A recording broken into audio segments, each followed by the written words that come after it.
It's no doubt that the death of Rickey Henderson was a big shock to baseball fans of all ages.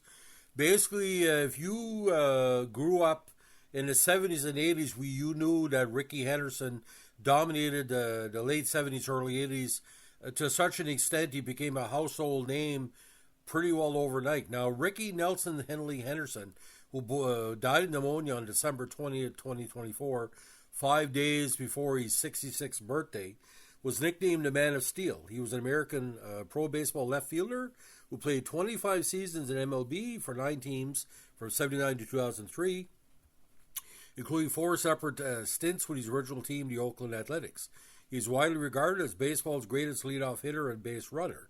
He holds MLB records for career stolen bases, runs, unintentional walks, and leadoff home runs. At the time of his last Major League game in 2003, the 10-time American League All-Star ranked among the sport's top 100 all-time home run hitters and one of his all-time leaders in walks. Inducted in the Baseball Hall of Fame in 2009 as one of the most important athletes again of the last quarter century.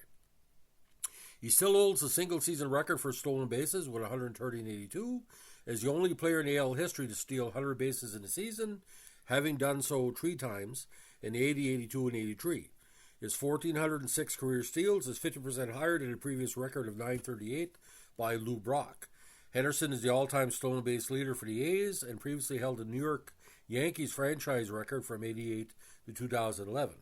He was among the league's top 10 base stealers in 21 different seasons. Now, the native of Chicago was named the AL's most valuable player in 1990, and he was twice the leadoff hitter for World Series champions. The 89 A's, who knocked off the Giants for the crown, and the 93 Blue Jays, possibly the best team of the 1990s, who knocked off the Phillies that campaign. A 12-time stolen base champion, he led the league in runs 5 times. His 25-season career elevated him to the top 10 in several other categories, including at-bats, games, and outfield putouts and total chances. His high on-base percentage, power hitting, and stolen base and run totals made him one of the most dominant and innovative players of all time. He was further known for his unquenchable passion for playing baseball and a buoyant, eccentric, and egotistical personality that was highly quotable that both perplexed and entertained fans. When asked if he thought Henderson was a future Hall of Famer, statistician Bill James replied, "If you could split him in two, you'd have 2 Hall of Famers. One for his infield and outfield prowess, and one for his hitting prowess." Now, born on Christmas Day 58 in the back seat of an Oldsmobile on the way to the hospital, he later joked, "I was already fast, I couldn't wait." Named Rickey Nelson Henley after singer-actor Rickey Nelson, he was the son of John L. Henley and Bobby Henley. When he was 2 years old, his father moved to Oakland.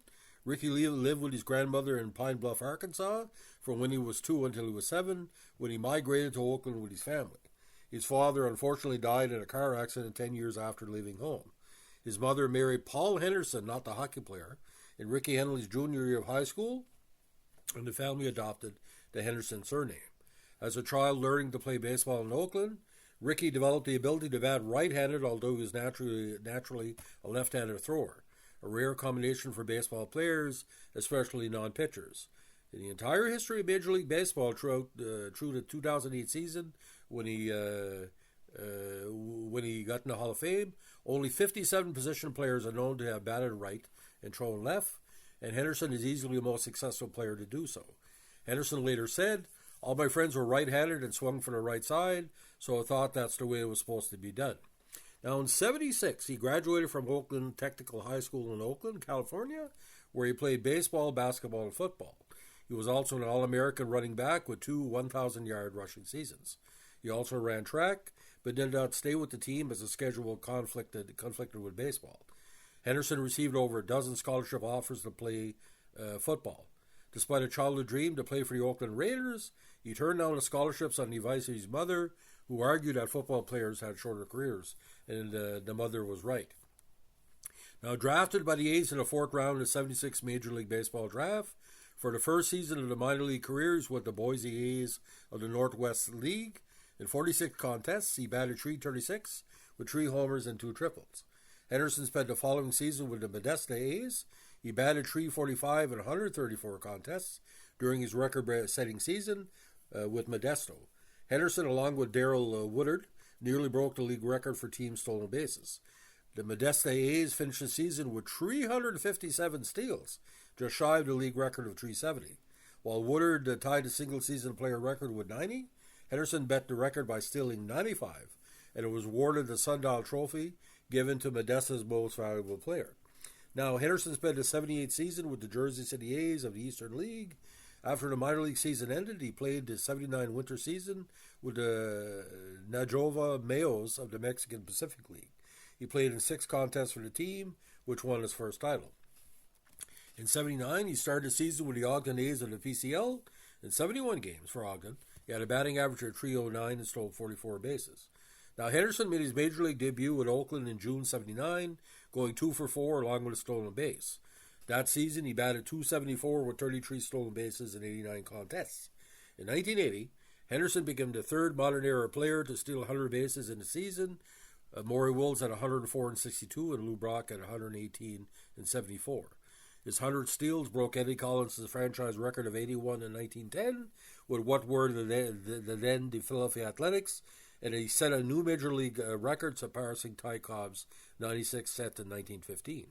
He also batted .303, had 179 hits, 9th in the AL, 111 runs, 4th in the AL, drew 117 walks, 2nd in the AL, had a .420 on-base percentage, which was 3rd in the AL, and led the AL by reaching base 301 times. This is a 162-game season. That winter, Henderson played in the Puerto Rican Professional Baseball League. His 42 stolen bases broke that league's record as well. So, 142 stolen bases that season in 1980. Now, Henderson was an early MVP candidate a year later in a season shortened by a player strike. He had .319, 4th in the AL, and led the league in hits with 135, runs with 89, and steals with 56.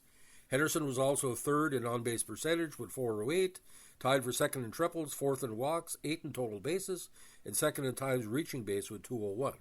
In so doing, he became the emblematic figure of Oakland manager Billy Martin's aggressive Billy Ball philosophy, which received much media attention. Finishing 2nd to the Milwaukee Brewers' Rolling Fingers in the MVP vote, Henderson's fielding that season also earned him his only Gold Glove award. Now, this campaign, the A's made it as far as the ALCS, only lose to a tough series to the Yankees. He later became known for his showboat snatch catches, in which he would flick his glove out at incoming fly balls, then whip his arm behind his back after making a catch, which drove announcers and fans crazy. Now, in '82, Henderson broke Lou Brock's modern Major League single-season record by stealing 130 bases, a total which has not been approached since. He stole 84 bases by the All-Star break. No player has stolen as many as 84 bases in an entire season since '88, when Henderson himself stole 93. His 130 steals outpaced 9 of the American League's 14 teams that season. He also led the AL in walks with 116, 4th in runs with 119, and 3rd in on-base percentage, 398. Inspired by Dodgers leadoff hitter Rudy Law, Henderson adopted an exaggerated crouch as his batting stance, which reduced his strike zone without sacrificing much power. Sports writer Jim Murray described Henderson's strike zone as being smaller than Hitler's heart. In '82, he described his approach to the SI, saying, "I found out if I squatted down real low at the plate, I could see the ball better. I also knew it threw the pitcher off. I found that I could put my weight on my back foot and still turn my hips on the swing. I'm down so low I don't have much of a strike zone. Sometimes walking so much even gets me mad. Last year, Ed Odd of the Angels got so frustrated because the umpire was calling balls, it should have been strikes on anybody else, that he stood up and shouted at me, 'Stand up and hit like a man.' I guess I do that to people." Regarding Henderson's '82 season, the mid-1980s book, The Hidden Game of Baseball, looked at such statistics as a .78 expected runs with a runner on first and no outs, 107 expected runs with runner on second and no outs, and only .25 expected runs with no one on and no one out.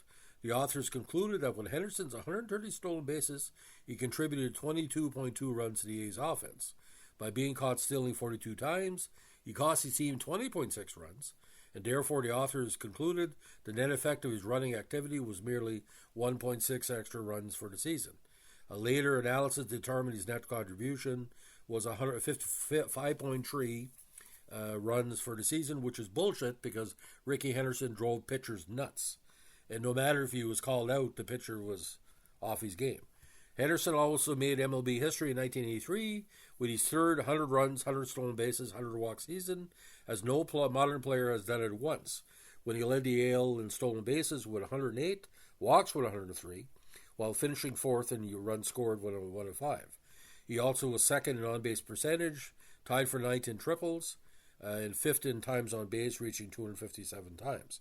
Now, for some reason, he was traded to the Yankees, and the rest is history. So, ladies and gentlemen, that's a quick look at his early years in the A's system and his early years with the Major League version of the A's. Rickey Henderson, to me, the best player in the 1980s, there's no doubt. We'll talk about it later on, about his years with Toronto and the second tenure with Oakland. I think if he wasn't traded to the Yankees, he would have done much more in Oakland. I think the fact was he was never as good in the National League that he was in the American League, not saying a lot. But Rickey Henderson, he will be missed. So, ladies and gentlemen, if you like what we're doing with our Baseball Tribute podcast, let us know with a like, comment, subscribe, or share. Bye.